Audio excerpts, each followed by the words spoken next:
Welcome to SRG Insights, where we answer your questions about sales, sales training, and sales management. Today's question we received from one of our online followers, and it has to do with following up after a demo. The question is essentially, even though my demos go really well, the prospect seems to go silent after we meet. And I think we've all probably been in that situation. We've felt that pain. We felt like the customer was really engaged, and then we're not able to get them back on the line. So the question I'd ask back is, what did we expect to happen as a result of that demo? In other words, what specific action were we expecting the customer to take? Maybe they agreed to follow up, but we can't get them back on the line. Or they agreed to do something, but we really didn't get a commitment. So I think our objective in this should be to be very clear up front and tell them about what we expect coming out of this demo. You're making a commitment of your time and effort to show them the product, and we ought to ask them for something in return. So it might sound like this. My plan for this demo is to recap your priorities and show you how the platform can address your needs. I'll answer any questions you might have, and this is the important part. If we're successful, at the end of the meeting, we'll set up a follow-on with you and any other decision makers to review our pricing and our implementation. How does this agenda sound to you? Does this make sense? I think it's really important to get their commitment and buy-in that they agree on this process and that we have this shared understanding of what's going to happen. Don't leave this up to chance. And especially make sure you leave time at the end of the demo to get that next step or get that commitment, even if you have to cut out a few features or cut that demo a little short. So propose a time, and if all else fails, I like to just say, hey, how about if we follow up at the same time next week? I'll put a placeholder there. Let me know if that works. And who else should we invite?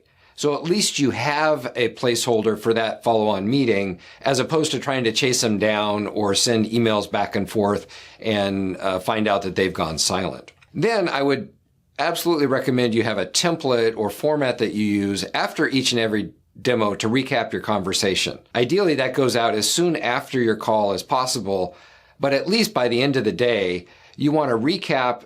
Put that time on your calendar so you're recapping all of the meetings that you've had, and you provide a clear follow-up. So it might sound like, thanks for your time today. I really enjoyed learning more about your priorities and showing you a bit about your solution. And then here's the format.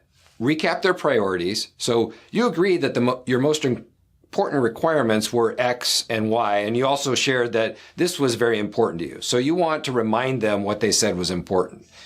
And then talk a little bit about the demo. You seemed especially interested in this feature or this capability, and we discussed how that could help with your situation. You also confirmed that it met your needs, and you even offered that you thought it was better than several other solutions you reviewed. However you capture that conversation, remind them a little bit about how excited they were to see your product. And then make sure you cover any open questions or issues or concerns they have. You mentioned you weren't really clear about this, or you didn't understand how this would work. So follow up, answer that question, provide a link to additional resources, or let them know that you're going to get back to them after you're able to clarify and find out the information they're looking for. And then the final piece, and again, probably the most important, is to recap the next steps that you agreed to. So we agreed to meet next week at 11 a.m. And prior to that meeting, you said you'd share your impressions of the demo with your team, you'd clarify your budget, and you'd come back with any additional questions.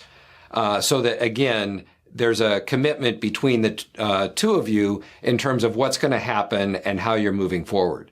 It's okay if this email is a little bit longer than maybe your previous communications or your prospecting scripts, because this is a high-value follow-up, and you should expect that it's going to get forwarded around within the organization, that it may be read by that person's boss. And for many people, it may be the first time they're seeing information about your company, so you want to make sure it stands on its own weight. I think if you're able to do that, one, get that commitment up front from them in terms of what's going to happen if the demo's successful, and then follow that up with a very clear email recapping the conversation and the outcomes that you agreed to. I think you'll be in a much better position to get that next meeting and keep that opportunity moving forward.